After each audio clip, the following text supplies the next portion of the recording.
Ang Ginoo maanaa kaninyo. Ang santos nga ebanghelyo sumala ni San Mateo. Si Jesus mingon sa iyang mga tinud-an, ang nagmahal sa iyang amahan o sa iyang inahan labaw kanako, dili angay kanako. O katong nagmahal sa iyang anak labaw kanako, dili angay kanako. Ang dili mo pasan sa iyang krus o mosunod kanako, dili angay kanako. O katong mag-amping sa iyang kinabuhi kawadaan ni noon niini. Apan ang kawadaan sa iyang kinabuhi tungod kanako makabaton niini. Mga igsuon ko diha ni Kristo ang ebanghelyo sa Ginoo. Ikaw o Kristo maglingkod. Sa ikaduhang higayon, good morning na usab kanatong tanan, including those sa ato ang nagsunod sa atong Facebook page, no?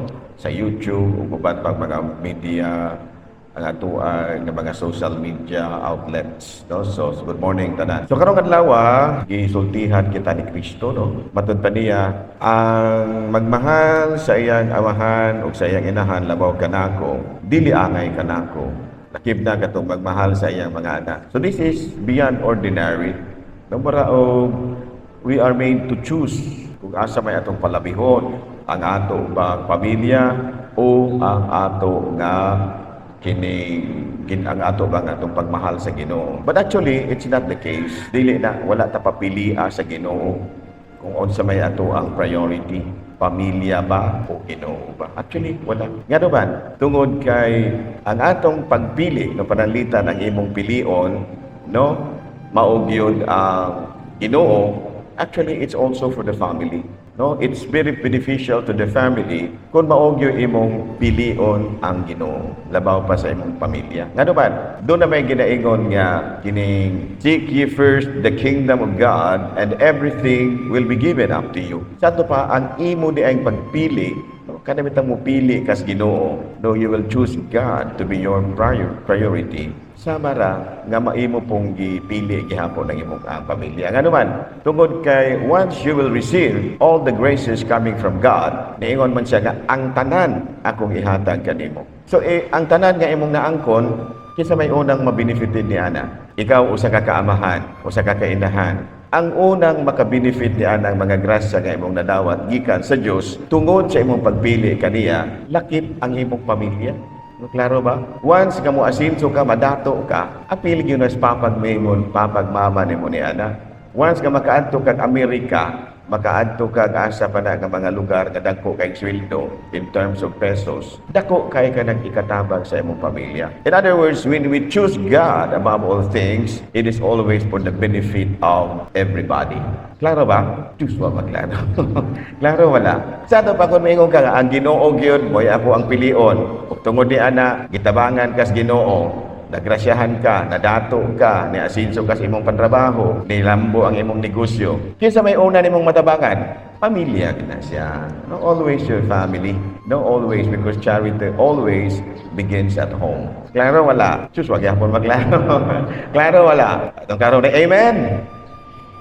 Hinay kayong response ninyo, no? Abi kay brown out, hinay po din yung battery, no? So, klaro na to ha, basig wag yapon yun masabti. Kung imong palabihon ang Diyos, no, tabangan kas Ginoo, ihatag kanimo ang tanan. Ug busa ka anaaman kanimo ang tanan, makatabang na ka sa imong pamilya. So, buti pasabot nga ang imong paghatag og dakong gibugaton sa Dios para po diay sa imong pamilya.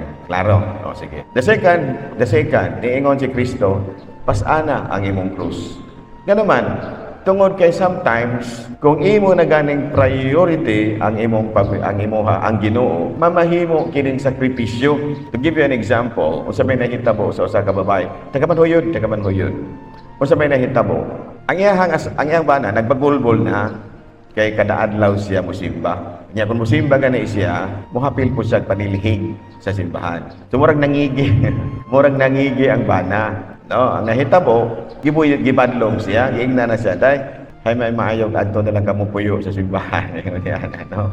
Very very negative kaayo nga mga sinultihan. So sa may nahitabo, ang gihimo sa mga babae, iya na lang gi-timing, no, nga mangumpra siya. So once nga magwadto sa simbahan aron musimba, apil na pud lamang o pangumpras tianggi para panayudto. So wala na rin reklamo yan. Bana, nga naman, tungod kay wala man pud niya pasagdi ang pamilya. Simba, darakon, panyanggi. Klaro ba? Because it is not good also nga tungod kay active ka sa simbahan or sa mga charity works, pasagda na pud lamang nimo ang imuhang pamilya. Kaya kinsa makulong banaha dili mangigi ana nga active kay kasimbahan pero sa inyong balay wa gani kay pulo panilhig. No? Active kay kasimbahan hala, buntag hala, di pag-abot sa inyong balay walay linungag. So kinsa mang banaha kuno dili sa puton ana, bisag ako naman. No, pag-abot nimo sa balay maingon kasi imong anak, asma ba nimo? Wala diri. Ay man jay. Kasimbahan na nilhin. Nakapaniud to mo apa? Wala pa. Nga naman. Pamilinungag. Patay ka nga sawa ka. Patay ka na, no? Imong napabayaan ang imong pamilya. Just as di sad mahimo nga kung busy kas inyo, wala na gani ko kay ampo-ampo. Tungod sa kadaghan nimong trabaho sa inyong balay, di na pod gani hinuon ka musimba. Kay sama ra pod nga priority na gyud nimo imong pamilya, wala nay appeal sa imong priority ang Ginoo. Klaro ba? Kanang moingon na ka nga busy magkugayo Father. Munang wa na simba-simba agay. Mo violate na sa giingon ni Kristo. Violate na sa giingon ni Kristo nga kanang seek ye first the kingdom of God. Mauy-unaha ang Ginoo. Klaro ba? Just as di isad pwede nga kung active ka sa simbahan, dili na pud lamang ka manilhig sa inyo, di na pud lamang ka manglaba dito sa inyo. Always find time to serve God and to serve your family. Just as di isad mahimo nga tungod kay busy kas inyo, wa na gani pod hinuong kay simba-simba. Naklaro ba? Diyos magyapon magklaro-klaro wala. So ingon diyan ha. So again, as Christians, as Catholics, we should always find time, we should always divide our time. No nga mukuan ka, simbasan ka, active sa kas mga different organizations, but at the same time, wala pod ni mapasagdi ang imong pamilya. Win-win solution ba? Kung sinultungan pa na sa mga negotiations ba, we should always come up with a win-win solution. Okay, klaro? Nahala, manindong palihog.